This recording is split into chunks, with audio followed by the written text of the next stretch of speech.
Gretchen and I have prepared a very short little presentation just to kind of share with you some things that we've been discussing with our faculty on campus.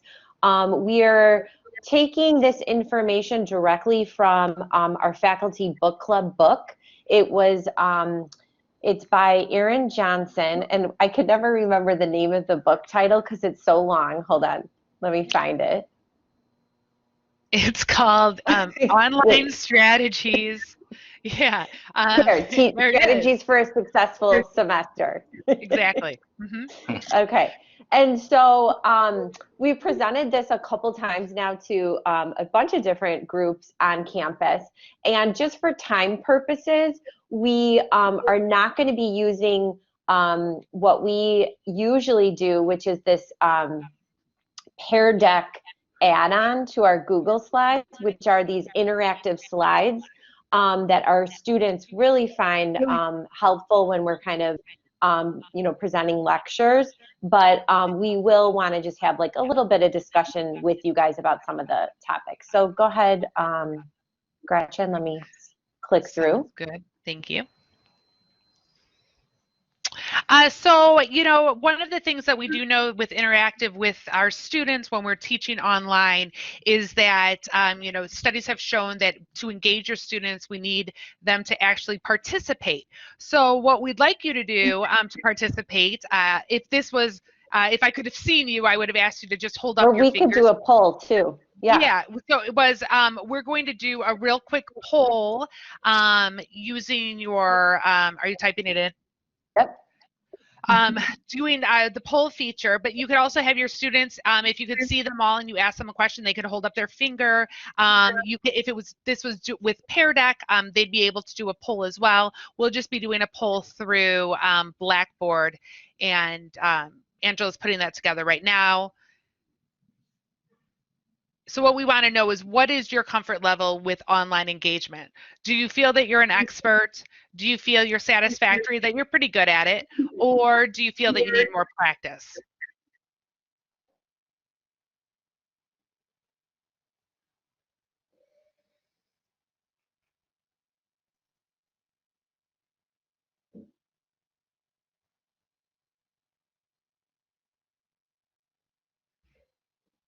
You can always catch your students who are just logged in and not participating too this way as well. Yeah. And we've had a lot of faculty say, if we notice they're not responding, they'll email them sometimes during the actual lecture or after, or even like do a side chat, like an independent chat somehow. So here's where we lie. I still consider myself satisfactory. I'm still learning from my colleagues. Every day I'm reading new things, the latest, the greatest. So, we're all at different comfort levels, and that's great. So anything that you guys can help us learn about what you're doing and what's working, we'd love to hear as well. Absolutely. Okay, let me click through. This definitely takes a lot of finesse. So like Angela was saying, we put together what I call our roadshow slides through the use of the book that we use for Faculty Book Club, again, by Erin Johnson. And if you have over Thanksgiving break, you could pretty much read this whole entire book like within, I don't know, an hour. It's very short snippets of what really can help you improve being an online educator. But one of the quotes I wanted to take from this book was that your goal isn't to meet students' deep needs for friendship and socialization. The goal is to provide a safe and interactive environment where learning can bud and grow. And I think we understand that in a classroom, but not necessarily when we're teaching online. And so today what we want to do is take a little bit of his best practices and share them with you and what we do in the classroom. And also, please, we are, Angela and I like to have an interactive conversation with people. So if you want to, throw in your ideas, we'd love to hear them as well. Yeah, in the chat, or you can raise your hand and we can talk. So go ahead. All right, so here's tip one before Gretchen talks about this. One really great strategy is to kind of anchor your main ideas. And so, and it just kind of draws attention to each fact that you're presenting. So we've anchored all of our main ideas just by saying like tip 1, tip 2. So go ahead. Oh, no problem. So yeah, so the first one we want to talk about is discussions. Again, remember, the whole point of this is how do we engage our students? And one of the things we talked about, and it doesn't matter if you're using Canvas, Blackboard, Zoom, doesn't matter what platform your school uses, you should have the ability for breakout sessions. What breakout sessions do is they help build your community in the classroom. You know, if you have a class of 25 students that are online, you don't always get everybody engaged and talking. So one way to be able to do that is to break the groups down into smaller groups so that they can participate together. You know, like I do this in all of my classes when I'm teaching online, is sometimes I will give them a video or an article, and I'll have them read and watch that video and article, and then I will have engaging type questions that I'll have the groups, the breakout groups, answer together, and then we'll come back together as a class and have a full-on conversation about those questions. Another thing that I do, in fact, I'm doing it in one of my classes for tomorrow, is I actually gave them the task of putting together a 3 to 4 point PowerPoint presentation on diversity in age groups. And so they're going to come back tomorrow. They met in the breakout sessions, and they're actually going to lecture the class on these on this specific topic. So again, that also, it gets the students engaging with each other. It makes them think of higher order thinking type problems, and it really helps the students not sit there, because one of the biggest complaints that we've heard from students and what we've read and researched is that students don't want to be lectured to all day, that they want to do interactive types of learning, and that really helps sort of break that Zoom fatigue. Angela. Definitely. And I think what you touched upon in C is basically a component of flipping the Classroom, lesson, or the classroom, they call it. Yep. Mm-hmm. Okay, so this is one of those kind of interactive Pear Deck slides if we had you all kind of sign in, but go ahead. So in Pear Deck, what this would be if you've never used it before, you would then just present this question to your students. Your students then could type in their answer, and you could then you could bring them up on the board, and everyone would be able to see them. But what we wanted to know, and if please again chat or raise your hand, how do you connect with your students to build your online community? So what's working for your students? Because I know a lot of you guys are teaching at the high school level.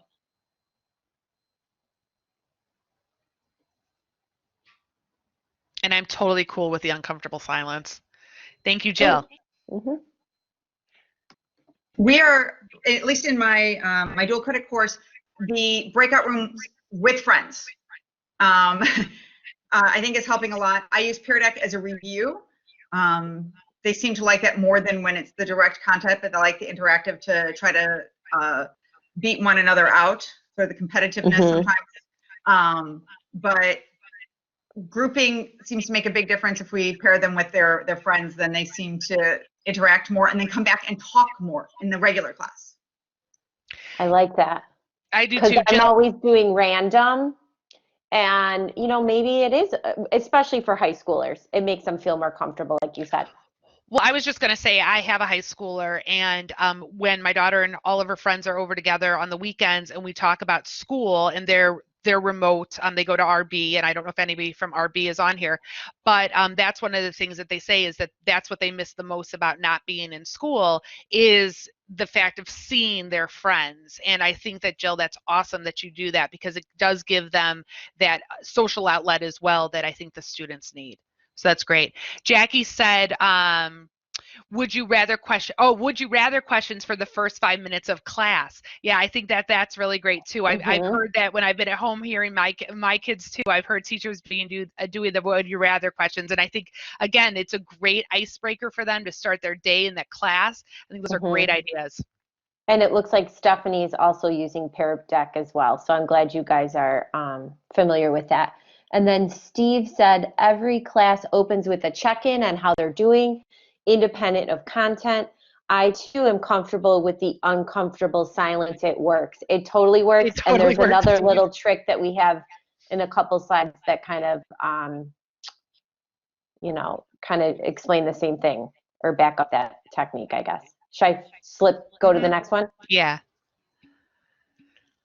So how do you connect with your students? Now, again, a lot of you, this is, I'm talking to high school and, but just like at a college level, your students are changing every semester or every year.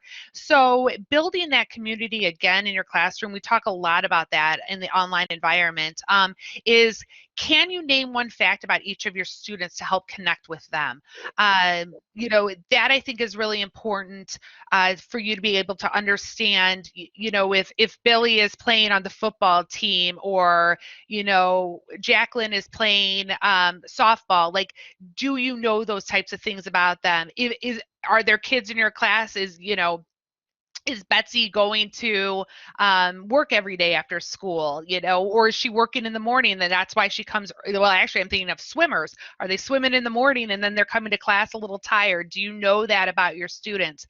Because that builds that connection. Another thing is that with the remote for our classes, because we have, I teach a blended, so I have students on campus and they're masked. So it's very hard to get to know my students. I'm not sure how your schools are if you have students in the classroom who are masked.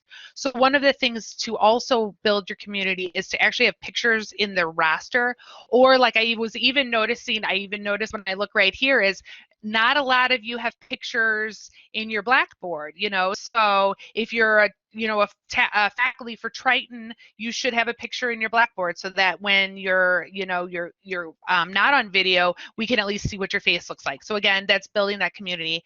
And then also, do you compose check-in emails to see how they're doing? Like, we as instructors, or at least I know before I started doing this a lot, was I would be doing check-in emails with the students who were not showing up at class or not turning assignments in, and really kind of forgetting about my A and B students. And so this is really, this book really opened our eyes up to say, you shouldn't just be checking in with your students who are struggling, you should be checking in with your students who are also doing well too. And it could be as simple as just like, hey, I thought you made a great suggestion in class today, something like that, so that the student knows and feels that you do care about them, and that's being built. Oh, thanks, Shelley. So those are some things. What types of things do you guys do in your classroom that you feel also makes a connection with the students? And just to circle back to the chat, Kasha, if I said it right, said that she's using ClassKick, which is an interactive whiteboard. I wrote that down. That was good, Angela. That's why I like working with you so much. Yeah, see, that our whiteboard in our learning management system, this Blackboard, I think is the worst. I end up putting notes in the chat box for my students. I find it more user-friendly. So if I hope that this ClassKick is free. So, yeah, random Julia. icebreakers. Oh, two truths and a lie. Yeah, I think that's great. Again, yeah, icebreakers at the beginning, I think are really important, especially if you, that first kickoff of that first class, an icebreaker. One of the icebreakers that I do in my online and my blended classes is it's called the 8 nouns, and I ask or for my face-to-face it's less, but it's asking your students to tell you the nouns about themselves. And sometimes you have to tell a student what a noun is, but like it would be if, I'm thinking gamer, for example, like if my sons had to do it, they would write gamer because that's what they do. They play video games and they could talk about that. But the great thing about using the nouns icebreaker is that if my son says gamer and there's like 6 other kids that are gamers, they can then go out into, after school and game together and build, again, that connection and that community in this remote world. I use like virtual backgrounds. I choose a movie a week and I put up a different background for each day for that movie, and then I play the music from the movie too. So I take attendance during that time, and then by the time I'm done, there's kids who are like, oh, I love that movie and blah, blah, blah. And so it kind of gets a little bit of a conversation started. Oh, I love that. I love that too. So that's great, Sarah. I tried doing the rooms are good music. too. Yeah, I tried doing the music, and this was at the beginning of all this, it was interfering with the Wi-Fi, and I have 2 kids of my own here at home on computers, and it was like bogging down the Wi-Fi, but I should try that again just to see if anything changed. Thank you for sharing that idea. Because anything that makes it fun, right, and breaks up the monotony of a class is important. Steve said, quote of the day, definitely, I usually do that. And it's displayed on the screen. Eventually, students start contributing their own quotes, which I love really that. like. Yeah. I know another one of our colleagues just starts off every class with a current event related to the particular subject they're teaching. And I thought that was great too. I kind of adopted that as well. So I'm going to move on. So our third tip, so again, this is part of that anchoring your main points and kind of providing structure to your slides. Silence is golden. And so let me click over here, hold on. So here's what I'm going to have you do. When you have a slide that has a lot of words on them, don't read it to your students. Have your students read it themselves. So I'm going to give you a minute or so to read this next slide.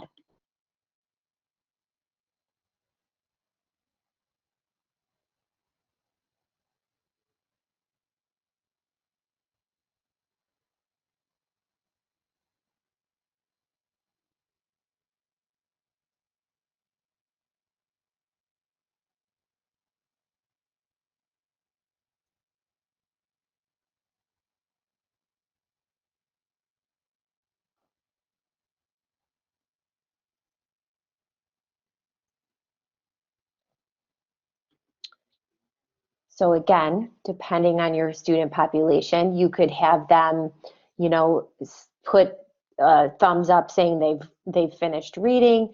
And I think just doing something like this breaks up the lesson. You know, research has said that we only have students' attention sometimes for the first 10 to 15 minutes of the class period, and then even sometimes the last 10 to 15 minutes. And having something kind of in the middle that breaks it up, you're not talking. Maybe you have like this big paragraph. Maybe the next slide is a question that you ask them. It could be just a nice way to engage and break up the lesson. So that's kind of the be quiet principle. All right, so I know, because you're all high school teachers, I know you're all very familiar with summative versus formative feedback. And so we definitely want to make sure that we're varying our feedback. This is our tip number 4. I'm not even going to read these slides because I know you all know the difference. But what I love about this Pear Deck is the fact that it's basically like built-in checks or built-in formative checks throughout my lecture. So they literally have to interact with the slide. Sometimes I do the true-false questions. Sometimes I do these kind of open-ended questions in which they write their responses. So, so that's, you know, my favorite way. And then these are 3 other kind of strategies to kind of seek more formative feedback from your students that Erin Johnson, the author of our textbook, kind of mentions. And the first one is, obviously, we have to constantly remind our students, just give them an invitation to have a dialogue with you. Because if we were in a regular face-to-face class, they could just raise their hand. They could wait till the bell rings, see you after class, and ask you a question. Now, I think we have to really just keep reminding them. So I'm always saying, these are my office hours, or, you know, this is when I'm available. I'm at the end of every email, I'm always like, reply to this email if you have any questions. And then this is something I'm sure a lot of you already do, but like sometimes I will get one question from a student that was, you know, asking about a particular assignment. I will always take that question and then do an email blast to the entire class and say, hey, this was a great question one of your peers had, thought this would be helpful for when you're completing your essay.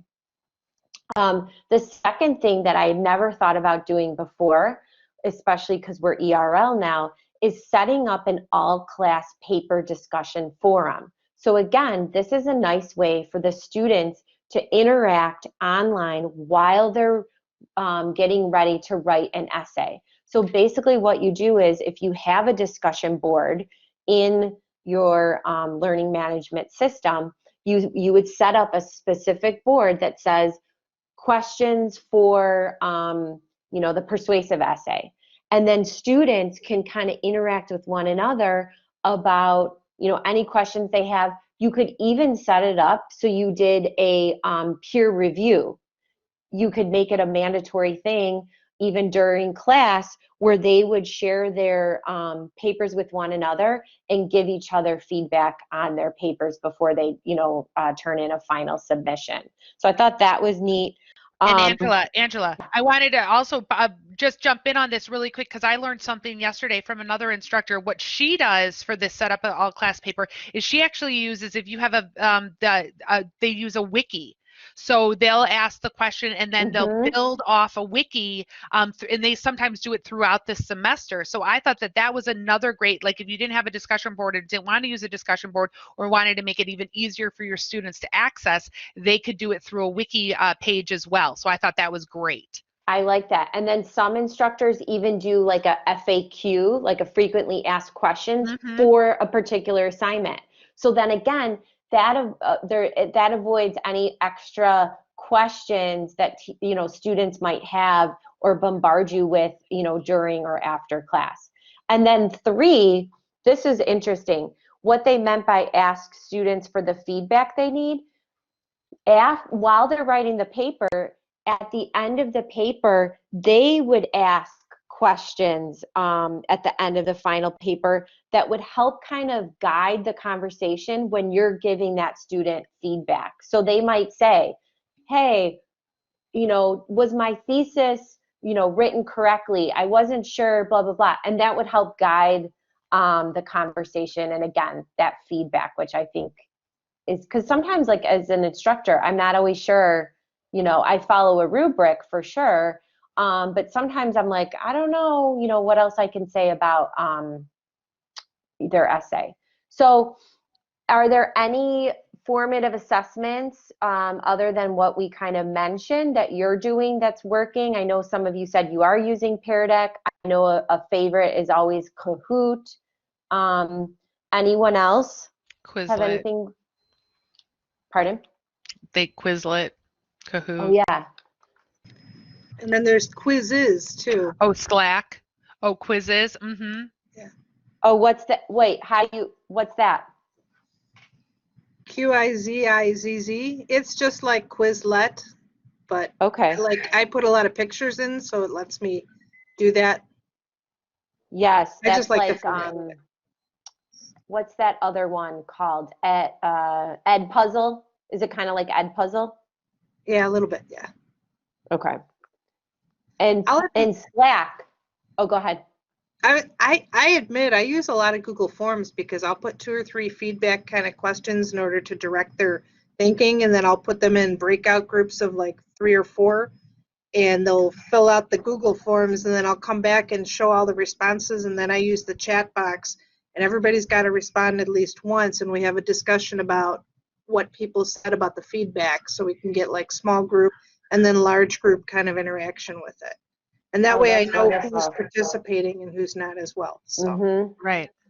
And so Steve said Slack. Steve, I was just introduced to Slack. I'm totally going to use it next semester. I think it's great. Angela, I invited you to join my Slack. Yeah. I think it is one of the coolest types of, it's an app that your students can get on and well, Steve, I would actually, if you could tell them, because I haven't actually used it yet. I just saw it. It's I'll put it this way. I wish email would just disappear altogether, and in its place we would have Slack. It allows for synchronous and asynchronous communication. I can literally be doing my laundry, and instead of having to, open up an email app, a notification pops up. Slack, students can direct message me. They can post messages in a general channel that all students can see. And so from the computer science teacher's perspective, it's nice to have because it reduces the number of 10 o'clock at night emails asking for help to debug a program. But what's the nicest about it is that it really organizes the communications that go through. So, you could have a specific channel dedicated for specific topics, and students can post things there. Okay. For me, it's reduced email quite a bit. Yeah, my husband actually just introduced it to me. He was just using it for this work thing, and he was showing it, and I just thought, I'm like, this is so much easier to communicate to my students. And where I could be teaching in class, and if a student asks a question but another student has the answer to it, they can answer it and they're not waiting for me. So I think it's great. So I'm going to actually use it next semester. So if I can just interrupt, that was the other part I wanted to say, was definitely to migrate the students towards collaborating with each other. It does take some front loading at the beginning of a semester to get them used to it, but I've seen it work really nicely so far. For many students. For some, it still is a little bit of a risk to put themselves out there in a general channel, so they tend to go more direct message with me. But yeah, for them to rely on each other comports very well with how teachers are evaluated, quite frankly. Love it. I'm glad you brought that up. Yeah. All right. I'll have to play around with that over a break. Okay, and then the last thing that Erin Johnson mentions, tip 5, is the 4 essential qualities of just an awesome online teacher. And I'm sure you're all doing this. It's just being compassionate, being a good listener, being available. And being available doesn't mean you have to be available 24/7, but just being consistent with your replies and your feedback. And again, making them know when you're available of those office hours, or when you're, a status that you're online. And then obviously being flexible, especially in the times that we're in right now, this lovely pandemic. And so this is obviously how we'd kind of close out with some kind of exit slip, which we're not gonna do today, but that's kind of how I anchor some of my my lectures. And so here is the book that we're referring to, This Excellent Online Teaching by Erin Johnson. And it's on Amazon it's on Amazon for like $4.95. Again, one of the quickest reads and probably the most helpful information-based book. And Angela and I read like between 12 and 15 books this summer, really focusing on this. And this was like the best one. And we couldn't. And he even gives things online that you can go to gather additional information. It's great. Yeah, it's a great book. Well, thank you so much, everybody, for having us. Please let us know if you have any other questions before we go. Yes, thank you. Enjoy the rest of the semester. I hope it goes well. Dr. G? You're on mute. You're on mute. Our offices are right next to each other. He's my boss. There he is. No, we still can't hear you. We can't hear you. I know. I tell you, there's something with our computers. That's why I had to put my headphones on. Doesn't show his mute. I know. I know. I don't know. We can't hear him, though. Well, I can hear you, but nobody else can. Is anyone reading lips? Well, I could tell you what he's saying because I can hear him. Okay. Oh. He said, "Great job, Gretchen and Angela." Yeah. Agreed. Thank you two so much. This was really wonderful. Yeah. I was going to say until we get Hold on, him he has back. more. He has more. Hold on. He's almost there. Oh, there's an adjunct meeting today.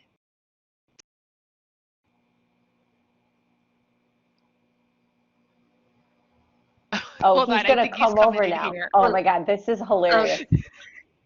Gotta So love. let me, while we're waiting for Gretchen, let me just thank you, Angela and Gretchen, for this wonderful presentation. This was very, very informative. And again, thank you. We appreciate your time. Thank you. We Thank loved you. it. Thank you. Good luck, everybody. Thanks so much. Uh-huh. Oh, he's here? I'm here. I'm Oh, here. there you are. I'm here. So, first of all, thank you, Gretchen and Angela. That was great. And Tim, you continue to do a great job over at Dual Credit. You are the best one that has been running that department in the years that I've been here. So keep up the great work. You're really doing a great job and leading this effort forward. And there's a couple of teachers on the line that are doing dual credit in business. We are having a adjunct faculty meeting tonight on Zoom at 5 o'clock. So hopefully you can join us, those of you that are teaching dual credit at Triton School of Business. Okay, thanks a lot. Bye now. Thank you, Dr. Griffin. Thank you. All right. Well, thanks again, Gretchen and Angela. That was really great. And I think next we have Shelley Tuari. She is the director of our Center of Teaching Excellence department here. And she's just going to go over a little bit of what we offer here, the events, and take away from there, Shelley. Absolutely. Thank you, Tim. And I don't think it's going to take more than 2 minutes. And I'm not sure. I have been having really bad connection. So, well, let's see. Okay. All right. Thank you. Well, you all got a little glimpse of Center for Teaching Excellence and the type of professional development we do. Angela and Gretchen are our CT faculty coordinators, as they introduce themselves, and they put together wonderful programming for the Center for Teaching Excellence, who everybody is encouraged and should be part of, and not just for our Triton faculty who are, teaching here, and dual credit faculty, everybody alike. So I actually want to ask, has anybody, because I haven't done a lot of analysis, is how many of you have attended CT events here before, either virtual? I know this semester we're virtual, and in the past, just to get an idea. I know Tim has shared some opportunities, our catalogs with all faculty, but has anybody attended an event in the CT before? Raise your hands. Yes, Mike, thank you. Okay, good.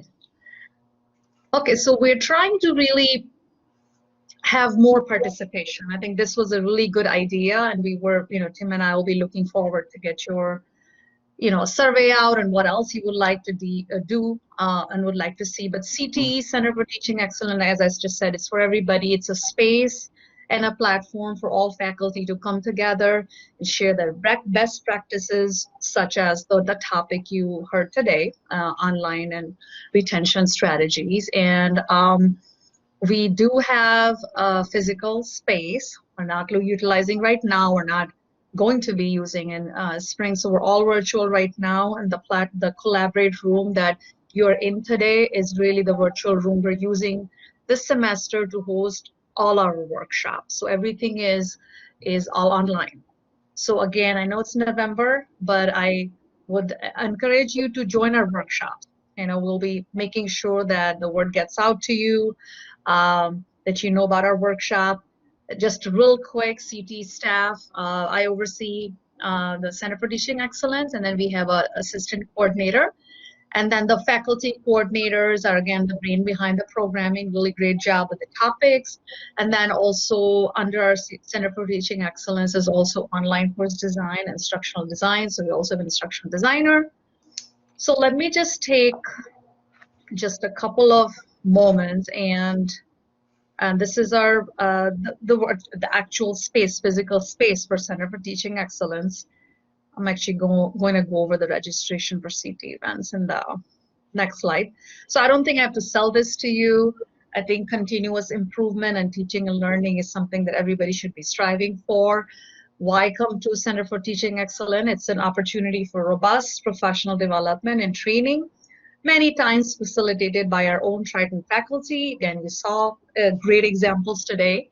And many times we also invite guest speakers on very targeted topics. So that's always, every semester we get 2 or 3.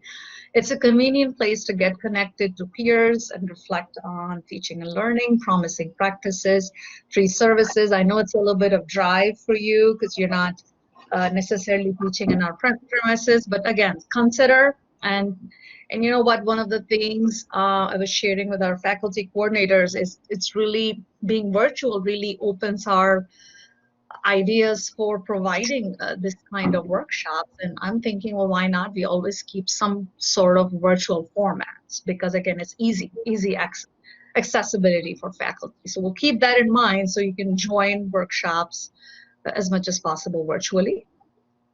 And these are some of our services and resources, again, for all faculty. And we have face-to-face, online, mentoring. We provide newsletters. We have for new faculty. One of the things, and I'm not going to take time today, I'm going to talk perhaps in our spring, second part of this dual credit professional development event. I'm going to be talking to you a little bit about this program, what we call Atlas, Adjunct Professional Development Program. And I know Vice President has expressed interest in opening this and offering this to the dual credit faculty. I'm very open to the ideas.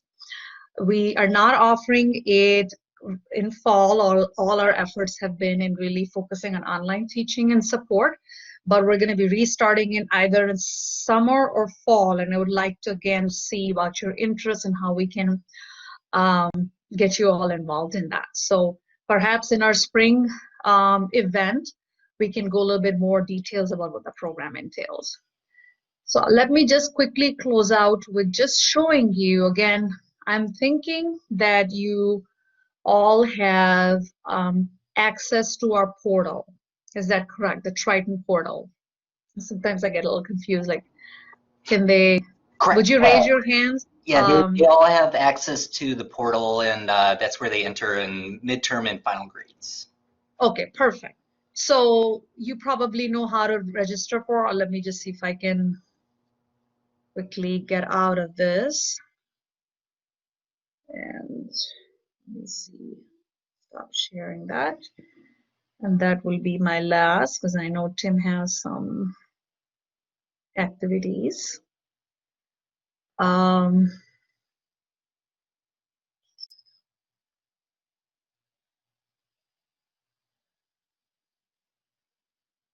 So just in case if you have not had a chance to explore, in the same portal page under faculty resources, which you should also have access to our portal page, where again, you'll get most of the same information that I just shared with you, and a link to register for our sessions.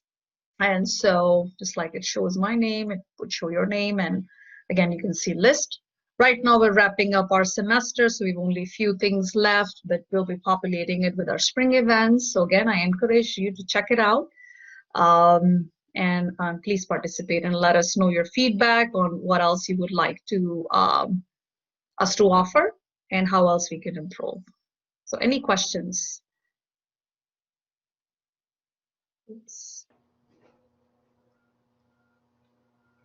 So Shelley, as far as the events that I share with the faculty, are they able to just to add that to their calendar and click the link that I send instead of going through the portal? Because I know, they all have their own unique systems for their own districts. So as far as just like, in case they forget a login or for whatever reason, they can still access all of those events when I share the link, so they can just quickly pop in if they want to, correct? Tim, you're referring to our virtual events through this Collaborate for this semester, right? Or you're talking about when we were in person? Mm-hmm. Yes, that's what actually the idea that I've been thinking about, kind of like, okay, well, whenever we go back to normal, in person and start utilizing, should we always have one option for people to join virtually, just making it easier for everybody? But yes, for now and for spring, which should all be virtual, it's just a matter of them clicking on this link, which is pretty much the same link, Tim, you have shared. So it's as easy as that. They can come in, leave, and we are also recording our sessions. So that's another thing. What I'm not really sure is, Tim, is if they have access to the Blackboard Collaborate shell, which I think we've talked previously about adding people, and we were not sure if we were able to. Maybe something we can work on. Yeah, we can look into that for sure. Yes. And then as far as the recorded sessions, are they able to access that through the portal as well? No, they are on our Blackboard presence and our Blackboard shell. So that's what I know that we explored in the past, adding all the dual credit faculty, but I will see where we're at with Humberto on that. Okay. I think that will be my desire, that everybody has a shell, because you have, again, tremendous number of resources, and yes, all our recorded sessions and a lot of other resources that they can access. Great. All right. Thank you so much, Shelley. So we have a little bit of time here, so I gathered up some discussion questions for all of us, so feel free to unmute yourself if you want to also participate through the chat. Feel free, but basically a lot of the questions that I did have were actually covered by Angela and Gretchen, since they were so thorough with their presentation. But I guess like the first question I would have for a discussion is what's a lesson that you took away from this past spring, when the whole online remote learning environment was kind of sprung on everyone, and what did you learn throughout that process, and what did you use and take away from that to bring into the fall?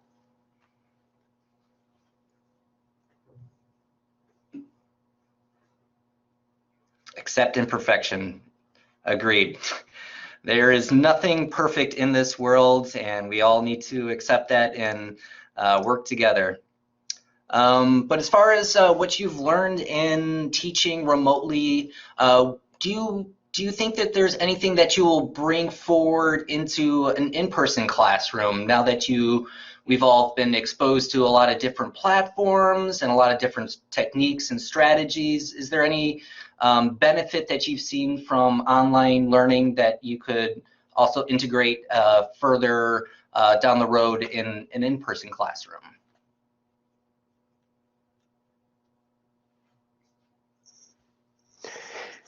Yeah, I'll throw something out there. Back channeling would probably be a good thing to look into. So one benefit to having a platform like Blackboard or Zoom or whatever is for the introverted students to be able to send a direct message to me. So that doesn't happen as cleanly in a classroom. Like a kid's not going to fold a note and hand it to me if they have a question. So to have something, and again, this lends itself, I think, probably better to an environment where the students have devices immediately in front of them, but the opportunity to back channel that I could then see and respond to. I'm going to be taking that away. Perfect. And Ryan, who teaches engineering over at OPRF, he said organizing to distill the important parts of the content and translating that into engagement in remote learning. I like that. Yeah, sorry, Tim. I feel bad that you know who I am, but I know it's because I never turn my grades in on time. So no worries, no worries. It's not the easiest thing. But like Tim was saying in what I wrote, the biggest thing was last fall we couldn't require students to be in a remote online thing. So I was putting stuff out on the Google Classroom and crossing my fingers. And last spring was, for all intents and purposes, a learning disaster. And as much as this fall, where we are in remote, has been a struggle, it's also been, in my mind, not a disaster. It's interesting. I got an email from a student today who just thanked me for regularly reaching out and just asking students how they're doing. And unsolicited to him personally today, he emailed me with a pretty long, like, I'm doing okay, but barely, I'm hanging on, and that kind of thing. So it was a little surprising to me that he reached out in that manner, because I've never met the kid in person, but it's a struggle, but clearly there's some connections that are being made, even if it's not perfect. So I think it does create an easier environment for a student to like really speak their truth about their situation and not hold anything back, which is, definitely a benefit to what we're seeing now. Sure. Michael Henson, he's our computer science coordinator. He said, I was going to say something similar to Steve. I learned that students like having options on where and how they interact with instructors. Yeah, options, and not everyone has the same capabilities. Equity is definitely a hard thing to overcome, or a hard thing to really put forth in this this environment. But yeah, the more options, the more ability for students to interact and engage, and for us to support them definitely is a plus. And Helen from OPRF as well, she said making one document for the unit and linking resources, assignments, examples to one place. Students need help with executive functioning, sorry about that. Actually, just about everyone needs to reconsider executive functioning now that we have transferred our skills from face-to-face to virtual. Very, very true. Okay, one last little question. So any other resources that you guys have found helpful, podcasts, either different platforms? One thing that I really like to share with students is something called Life Kit. It's an NPR podcast that is really great for young adults to just learn a little bit about, finances, education, applying to colleges. They have so much great information, which even for me as a 32-year-old, I definitely learn a lot from that as well. So that's kind of like my little tidbit of, it's a very short podcast, little 15-minute segments that'll hold their attention, and I feel is actually really beneficial and a great resource. But anything else that you guys might feel free to share with your counterparts? Cult of Pedagogy, okay. And Steve, what's is that? What is that through? It's her own. I mean, are you asking platform or? Oh, sorry. Do you have a little background on it of like what she normally covers? She covers contemporary education issues. Mm-hmm. So like right now, she's collecting, feedback on how teachers are using breakout rooms effectively. Just to put students in a breakout room doesn't necessarily imply that they're going to collaborate. We've been told by our own assistant principal that sometimes if you just put students in breakout rooms, they've reported, they just sit there. So, it's how to structure it. And, so she's constantly on Twitter. She's constantly, collecting feedback from teachers. She's really good at crowdsourcing. Great. And cultofpedagogy.com, thank you, Helen, is it's a good website to check out. Excellent. Yeah. Excellent. Well, I think we are at that time right now, so I will be following up with a SurveyMonkey just to get some information, get some feedback from you all. Really, really great to see you all. I know it's been, this year has been a struggle for everybody, but thank you for hanging in there, and hopefully we can set up more events like this, since it's just really great to see you, hear your thoughts and opinions on things. So wish you all the best, and hopefully you get to have some relaxing times during the Thanksgiving break. All right. Jill, did you have anything to say? I see your hands up.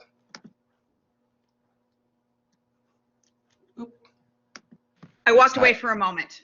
I did try to, but then I had problems with my audio. I was just going to talk about something that I that we're doing during this remote time that I'm going to bring back to the regular class, and that's the online labs that I'm doing. I think it will give me, using the online labs as my directed lab instruction is going to allow me more time for the students to do inquiry labs of their own. And I think that's really going to benefit the students a lot to go through that process of designing and doing their own lab and then fixing it and trying it again. Now I'll have the time to do it.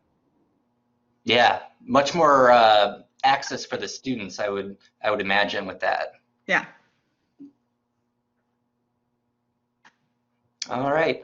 Well, for everyone that's still here, thank you so much, and have a great rest of your week, and hope to hear from you soon. If you guys ever need anything from me, always feel free to reach out, okay? Thanks, Brian. Thanks, Cassia. Thanks, Sarah. And thanks, Shelly. Thank you, Tim. Thank you, everyone. All right, take care.